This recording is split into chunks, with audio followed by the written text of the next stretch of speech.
Hello everyone, I'm Chris, and this is everything you need to know before watching The Matrix Resurrections. Real quick, if you're watching this video and you haven't yet subscribed, make sure to click that subscribe button and click the bell to know anytime we upload a new video. Thomas Anderson works as a computer programmer, but in his free time lives as a hacker under the name Neo. He's trying to understand the meaning of cryptic references to the Matrix on his computer, and one day is contacted by the infamous hacker Trinity. At the start of the film, Trinity was shown communicating with someone as they were looking to find information on a man that could possibly be the one they had been searching for, but after noticing the call she was on had been traced, she hangs up before law enforcement attempts to arrest her, but she is able to take them down using her unbelievable fighting abilities. She calls a man named Morpheus to get an exit, and is told that agents are following her. She runs out of the building towards an exit Morpheus found for her, but is followed all the way up to the top of the hotel she'd been chased to. They both jump from the top of one building to the next, but as Trinity gets to a phone booth, another agent attempts to run her over with a truck, but she seemingly disappears as the truck smashes into it. The agents don't seem to worry about Trinity's disappearance and set their sights on Neo. Thomas is woken up to a message on his computer screen, and the messenger tells him to follow the White Rabbit. A man then knocks at his door to collect some sort of hacked software from Neo and invites him to a party. And although he originally declines, he sees a white rabbit tattoo on the man's girlfriend's arm and goes with them. This is where he first meets Trinity, and she tells him that he is in danger and that the Matrix is looking for him, but he then wakes up. At work that day, he gets a package containing a cell phone that immediately rings as he opens it. On the other end of the phone is Morpheus, who tells him they've run out of time and that agents are coming for him. The agents arrest him and tell him they know he's been contacted by Morpheus, and that many authorities believe Morpheus could be the most dangerous man alive. But Neo refuses to cooperate and insists he gets his phone call. Agent Smith then tells him his phone call will be of no use since he'll be unable to speak.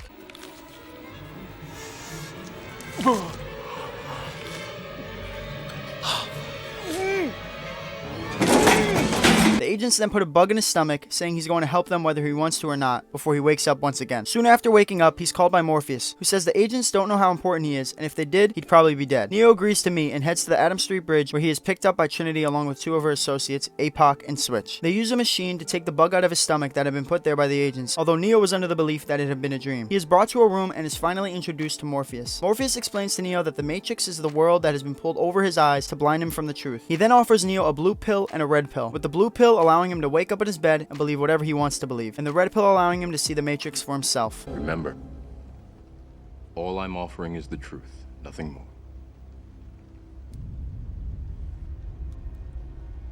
Neo wakes up, this time in a liquid-filled vessel, connected with millions of other people with an electrical structure. Neo is unplugged from the structure and is saved by Morpheus, being brought aboard their ship, the Nebuchadnezzar. Aboard the ship, along with those named previously, are brothers Tank and Dozer, along with Mouse and Cypher. Morpheus brings Neo into their loading program called the Construct. He shows Neo that the Matrix is a computer-generated dream world that presents what the world was like in 1999. A war between artificial intelligence and the human race left the world in ruins, with humans darkening the sky to cut off solar power, believing the machines would be useless without their strongest source of energy. But the machines would use humans as their energy source and create the Matrix. Morpheus explains that he was freed by a man who taught him the truth of the Matrix, and when he died, the Oracle, a prophet who is described by Morpheus to be a guide that can set him on the right path, prophesied his return, and that it would hail the destruction of the Matrix. So Morpheus has searched his whole life for that man, and now believes his search is over. The crew is able to be plugged into the Matrix, and their understanding of its true nature allows them to manipulate it and gain incredible abilities. So Neo is plugged into the Matrix and goes through combat training, being taught what an agent is. An agent has the ability to move in and out of any software system, meaning that everyone they haven't unplugged could be an agent in a moment's notice. But everyone who has fought one of these agents has died. But Morpheus believes that they can never be as strong or as fast as Neo if he is the one, as their abilities are still set on rules in their programming. That night, Cypher and Neo talk of their doubts in Morpheus, with Cypher showing that he clearly doesn't believe that Neo has any more of a chance than he does against the agents. But immediately after, Cypher heads into the Matrix and makes a deal with Agent Smith, saying he'll get them Morpheus in order to live life once again in the Matrix without remembering anything since being freed. The next day, Neo is brought to the Oracle. The Oracle implies that Neo is not the one, but tells him that Morpheus believes in Neo so much that he would sacrifice his life for him. So Neo will have to choose between Morpheus' life or his own. The crew prepares to exit the Matrix, but Neo has a moment of deja vu. This puts them on high alert, as deja vu is a glitch in the Matrix that happens when something is changed. A group of agents and police ambush them, and it leads to the death of Mouse. They try to escape through the walls, but Cypher coughs and attracts the attention of the agents. Morpheus then allows himself to be captured so that the rest of the crew can escape. Cypher splits from Neo and Trinity before calling Tank for an exit, but after being brought back into the real world, he shoots down Tank and Dozer, trapping the rest of the crew within the Matrix. He unplugs and kills Apoc and Switch, but before being able to do so to Neo and Trinity, he is shot and killed by Tank, who allows them to exit. Meanwhile, agents drug and interrogate Morpheus in order to learn the access codes to the mainframe computer in Zion, the only remaining city in the world. Neo and Trinity return to the Matrix to rescue Morpheus, but while doing so, they come in contact with an agent. Trinity!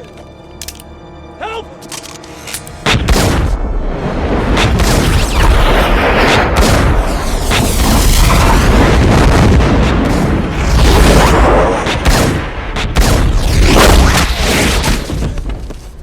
Trinity uses the distraction Neo causes to kill the agent with a shot to the head. They then save Morpheus, but as they are getting away, Agent Smith shoots down their plane. And although Neo and Morpheus were able to land on a rooftop not far below, Trinity was stuck in the plane heading straight for a building. But Neo was able to catch her as she fell out and bring her up to safety before sharing a moment together. They head to an exit with Trinity and Morpheus making it through, but Agent Smith ambushes Neo before he can follow. In the real world, the Nebuchadnezzar is converging with Sentinel machines. They were shown earlier to use an electromagnetic pulse, which disrupts electronic devices within it, but they can't use it until Neo is out or he'd be killed. Neo holds his own with Agent Smith, but eventually falls to him, being shot to death. Trinity stands over Neo and confesses her love to him, saying he can't be dead since the Oracle prophesied she'd fall in love with the One. She then kisses him and Neo is brought back to life, realizing his true power as the One. He is now able to stop the bullets coming towards him and effortlessly destroy Agent Smith before returning to the real world in time for the ship's EMP to destroy the attacking Sentinels. Neo can now feel the power of the Matrix within him and see the code behind the programs, bending it to his will. 6 months later, Trinity fights off agents atop a building, but when jumping off, is shot before falling to her death right as Neo wakes up, revealing it to be a dream. A captain of a Zion crew, Niobe, calls for an emergency meeting with the rest of the Zion crews. She tells them that 250,000 Sentinels are coming towards Zion within the next 72 hours, and they need every ship on hand to stop it. The Nebuchadnezzar returns to Zion with a new member aboard named Link, the brother-in-law of Tank and Dozer, taking their position as operator of the ship after they died. Morpheus is taken to Zion's commander, Locke, who is in a relationship with Captain Niobe, whom Morpheus had been with before his search for Neo. Locke and Morpheus disagree over the Oracle's prophecy, with Locke believing stopping the army of Sentinels is more important than awaiting her guidance. Neo then goes to see the Oracle, but is met by a program named Seraph, the Oracle's protector. He takes Neo to the Oracle, where he can now see she is a program of the Matrix. But she tells Neo that he must make up his own mind on whether she's there to help him or not, before instructing him to find another program called the Keymaker that will give him the key to the door of the Source, where the path of the One ends. But the Keymaker is being held prisoner by a very dangerous program named the Merovingian that Neo must meet with. The Oracle leaves Neo, and just as she does, he is approached by Agent Smith. But Smith is no longer a program restricted by the rules of the Matrix, claiming to be freed from his old programming by Neo. Clones of Smith appear beside him before he tries to possess Neo, but he is fought off until the number of clones become overwhelming for Neo, and he is forced to fly away. Earlier, Smith encountered a member of Zion named Bane while trying to exit the Matrix, but before Bane was able to do so, he was attacked and possessed by Smith, who then entered the real world through Bane's body. Later, Trinity, Morpheus, and Neo meet with the Merovingian, asking for the Keymaker,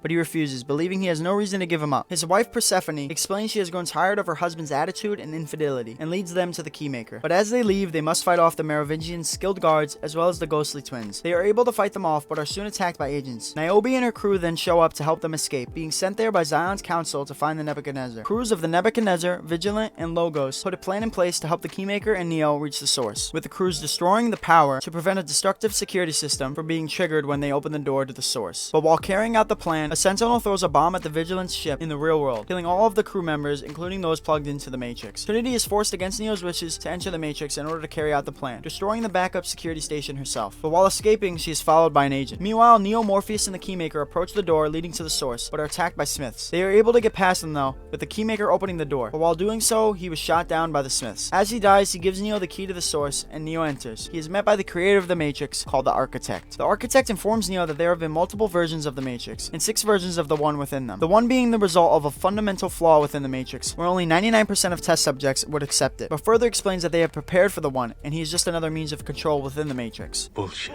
The One's purpose is actually to return to the Source and choose 23 individuals, 16 female, 7 male, to rebuild Zion after the Sentinels destroy it. And if he chooses not to comply, the entire system will crash, and the entire human race will be killed. The Architect then gives Neo the choice of re-entering the Matrix and saving Trinity while killing the human race, or to rebuild Zion. Neo explodes out into the Matrix, moving faster than he ever had before, in an attempt to save Trinity from the death that had played out in his dreams. She is shot, but Neo catches her before she hits the ground, before removing the bullet lodged in her chest and reviving her by restarting her heart. Back at the Nebuchadnezzar, Neo explains that in 24 hours, Zion will be destroyed, and that the prophecy was a lie. But Morpheus will not believe him until Sentinels attack the ship and destroy it. But as they make their escape, Neo stops.